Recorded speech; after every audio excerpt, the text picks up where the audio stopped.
Hi guys and welcome to the show, and as promised, here we are reviewing my little G-Shock Mini. There it is, and it's quite a fascinating story, definitely a distinctive design which we're going to go into in just a moment.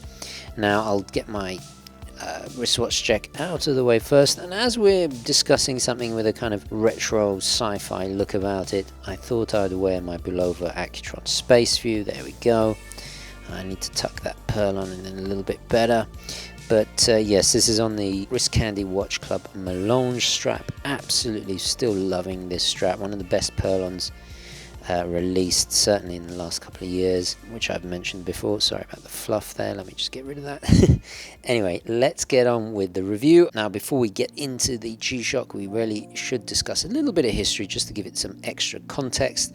Casio is a brand that needs no introduction, massively influential and important brand with many horological icons under their belt. Casio is Japanese, it's a multinational consumer electronics and commercial electronics manufacturing company headquartered in Tokyo, Japan. Its products include calculators, mobile phones, digital cameras, electronic musical equipment, analog, and of course, digital watches. It was founded in 1946, but is most famous for introducing in 1957 the world's first entirely electric calculator. This experience and know-how enabled it to be one of the earliest digital camera innovators during the 80s and 90s, and thus introduced the world's first mass-produced digital watches. In 1983, engineer Kiko Aibe designed the first G-Shock. That was the DW5600-E, and the legend goes that he inherited a vintage watch off his grandfather. He unfortunately dropped. Breaking of this sentimentally priceless heirloom sparked the idea to produce something that would be resistant to shock, and thus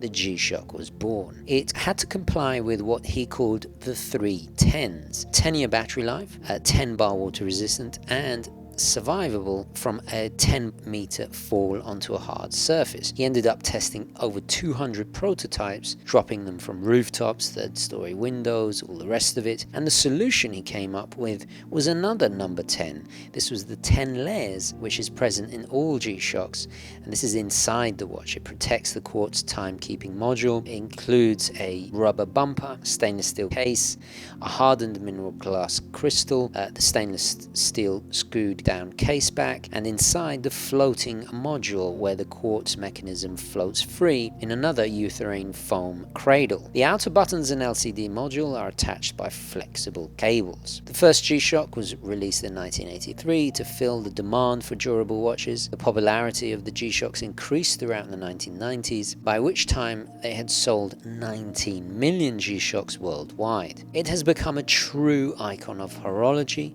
fashion, and design.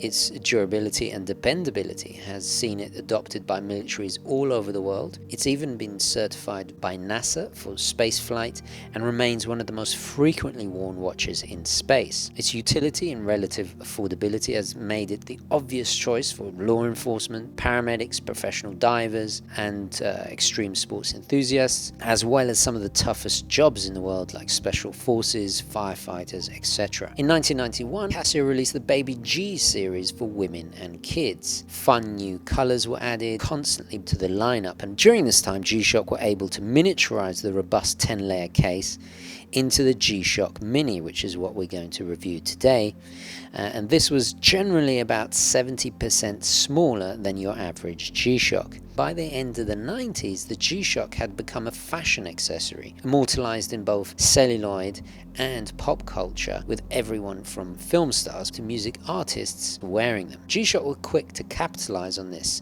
collaborating directly with trendy clothes brands like Levi's, Nano Universe, Stussy, etc., as well as making special editions directly for music artists and celebrities. New limited edition models were introduced more frequently throughout the years, and as a result, just like Swatch watches, G-Shocks have become collector's items in their own right. Biggest advancement, technologically speaking, actually came in the early 2000s when G-Shocks started integrating technology from other survival and exploration focused line of watches, the Pro Trek. Digital complications like barometers, compasses, thermometers, tough solar, digital atomic timekeeping, GPS, and wave scepter capabilities. By 2012, Bluetooth as well as multi-band 6 connectivity were then added. On September the 1st, 2017, Casio celebrated its 100th millionth shipment of G-Shocks worldwide, and on the 12th of the same month, G-Shock had earned the Guinness Book World Record for the heaviest vehicle to drive over a watch. This was a 24.9-ton truck, and it drove over none other than the DW5600-E, which I actually currently own. G-Shock to this day is the only watch and watch brand company to be able to withstand this challenge. So undoubtedly an incredible legacy, considering it's only been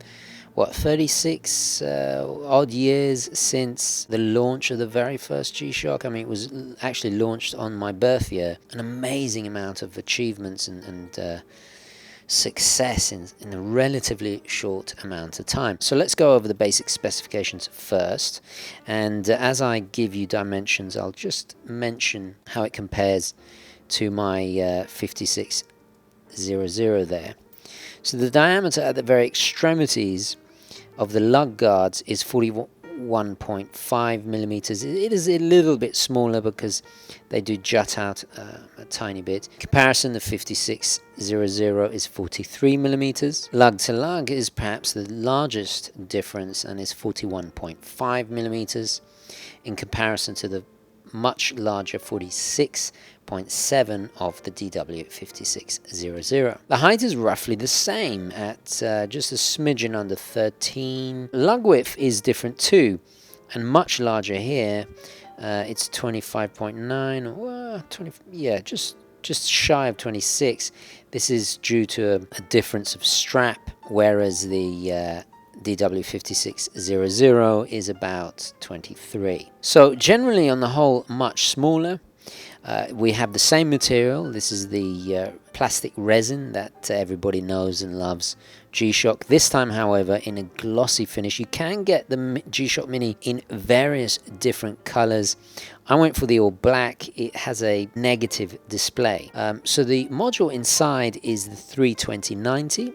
If we compare it to my DW5600, that has the 3229. Essentially, they're very, very similar modules with almost the same complications and functions. The difference, however, is on the layout. As we can see, we have information displayed on different parts of the display. 3290 has the dot matrix at the top. It's a little bit more modern, but essentially we'll run through the features. Oh, and by the way, there's a different layout to the buttons.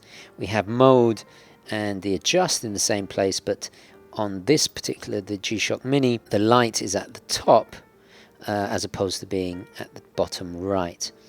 The changes are very slight, but essentially it's almost an identical module. If we run through the features, the stopwatch, which can time up to 59 hours, 59 minutes and 99 seconds. The stopwatch is also accurate to 1/100th of a second. It includes elapsed time, split time, multiple finishes. The full automatic calendar is pre-programmed from the year 2000 to the year 2099. You have a choice of 12-hour or 24-hour formats.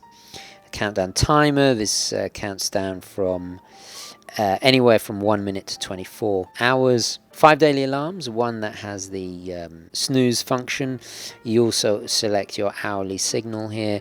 The beeping and everything is exactly the same, and then your home screen there with day, date, and everything you come to expect. The accuracy is about plus 30 seconds a month. Battery life is about 3 years on one lithium battery. That's the type CR1616. And of course, if I press the light button there, we have electroluminescent as well. This is the duration of which you can actually change according to your desire. So the world time function, if I just go back to it, you have, I think, about 48 different cities, which is incredibly useful, and 29 time zones. The buttons, I have to say, are remarkably more ergonomic to use. It has this very, very sci-fi retro look, and that is because it's almost based identically to the 1985 DW5500, which came out in 1985. The reason for this was because when they miniaturized it, that particular G-Shock, although it was huge, and it still is huge, it has relatively, if we just compare them, short lugs, which make it sit very small on the wrist. So a lot of that size reduction is actually is in the case. So that was why they chose that particular model. It's an interesting model because it was famously worn by Arnold Schwarzenegger in the 1987 film Running Man, and it was very recognizable because of these pushers. They were red on the original 80s version. The DW5600 was perfectly cast in that movie. I think it really matched and complemented the dystopian futuristic look that they were going for. An interesting fact about the DW5500 is that it was originally intended as a replacement for the first generation of G-Shocks, and thus it's the only G-Shock to ever have G-Shock 2 inscribed on the watch. Apart from the decrease in size, it's almost identical. Now, that particular model was the first Mudmaster and the genesis of what was to become the Master of G-Line. It's slightly ironic here that very first oversized G-Shock is also here the inspiration for the smaller G-Shock. So it's an interesting kind of evolution on the same design. But I love it because it has a very distinctive look. It really reminds me of, and you'll see in the background here, I have conceptual art from the Aliens franchise films. It has that kind of futuristic, utilitarian, sci-fi retro look. It does remind me greatly of the drones from the 1972 film Silent Running. Huey, Dewey and Louie has similar shapes and sections with steps. It also reminds me of the brutalist architecture of Denis Lasdun, the South Bank in particular. I mean, if you look at that building, it has a striking resemblance to that futuristic, quite harsh-looking style of architecture. Even Lasdun's student housing building at the UEA, the University of East Anglia, has a similar kind of look. The strap tapers beautifully. It has these kind of lovely lines that follow the design, and for some reason it reminds me of Transformers. I don't know why, but it really does. But the big question is, how does it wear on the wrist? So let's pop it on and find out. Now, I have a 6 1/4 inch wrist. For me, it is absolute perfection. Look how it hugs and follows the outline of my wrist. It is, I mean, I've never had a G-Shock that is this comfortable. Another interesting point to note is the fact that the strap is shorter. Something with large G-Shocks that's always a bit of an annoyance for me is the fact that you've got so much surplus strap. On this, it tucks in perfectly. You have a high polished, double-tongued buckle there. So none of that annoying overlapping strap there. It's just perfection. On the wrist, operating the buttons again is easy, but they're just perfectly shielded by that lug guard there.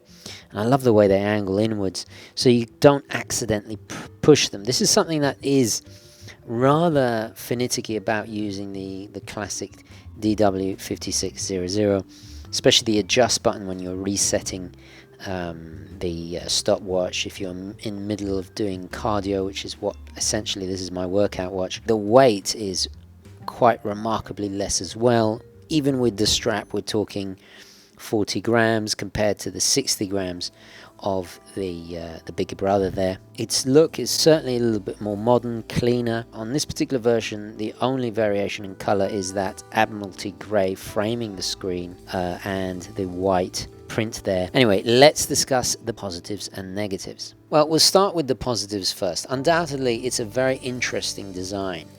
It has an inimitable, bold look, very, very charming, and I like the subtle use of colors. The size is undoubtedly perfect. I mean, it's fun, it's retro. It has a wonderful symmetrical and balanced layout. One has to respect G-Shock for miniaturizing and maintaining most of the robustness. It's a very, very cool watch, and if you are of the smaller wrist, it does exactly what it was intended to do. It's just a pleasure to wear, it really is. I have to say the negative display is excellent compared to some other G-Shocks. It's certainly an improvement. I know Casio have certainly stepped up their game in that department, but that's about it. Unfortunately, there are more negatives than positives with this watch. First of all, I have to say, in order to make it smaller, they have sacrificed its water resistance. Now, for me, it's absolutely fine. 100 meters is fine. If you compare it to the 200 meters of its $50 cousin here, it's halved. That's the only sacrifice they gave to make it smaller. I'm not a fan of the glossy color. I really prefer the matte, tooltastic look of the DW5600.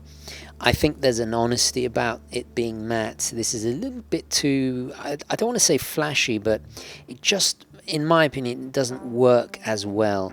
There's a verisimilitude, there's an honesty about this. This is undoubtedly a tool there to do the job, whereas this kind of veers off more into fashionable territory. And understanding the G-Shock's history, you can't blame it for doing so. The biggest issue is definitely the value. For costing about 3 times as much and only being available in Japan, I had to pay import taxes to get it on top of the price, because I bought it while I was in the UK, which was really quite annoying. Ridiculous for a little plastic watch at the end of the day. Is there sufficient increase in quality for that watch costing 3 times as much? No, there isn't. Both made in China, not that that's an issue, but I don't see the justification for that price increase. And the fact that you have to order it from Japan and you're only limited to a very few amount of options is a little bit disheartening. It's a shame. I don't know why Casio and G-Shock have not released this with a greater number to choose from. Another little negative is the manual and everything. It's all entirely in Japanese. You can, however, go to the Casio website and download an international versions in every language, and I have to say the Casio website is very, very good. Everything about this watch being in Japanese, it was difficult to research and find out the history of the piece. That's something I really do enjoy about learning. I wasn't able to find out too much. It has to be said, it is a real crying shame that this is not available in the rest of the world and there isn't more to choose from. I think the Mini G-Shock is such an excellent idea. Another big disadvantage, if you see here on my 5600, I've added bull bars, adapters from J&K to add NATO and Zulu straps, etc. This is not possible with the Mini. So ultimately, will I be keeping it? Will I be replacing my classic G-Shock there? Well, unfortunately not. I haven't found it compelling enough, despite its comfort, despite its lovable design. You know, it just doesn't do it enough for me. So I will be selling this one on. But I mean, that's the pleasurable thing about buying these watches. I get to experience them, and there's no better education than experience. However, it's not going to be part of my permanent collection. I feel it also has to be stated, the greatest G-Shock for the smaller wrist still remains the original, or variations thereof, the DW5600. Anyway guys, I'm going to leave it there. Let me know your thoughts, queries, comments, opinions, all the rest of it down below. Thank you so much for watching. Please don't forget to like this video if you enjoyed it and found it useful. And as always guys, I will catch you in the next one. Ciao. This is a public service reminder for the good Gentry. Please follow us on Instagram, join the Facebook UGWC group, and click on the bell to keep notified of new videos. Don't forget to keep it positive, keep it Gentry, onwards and upwards. Thank you.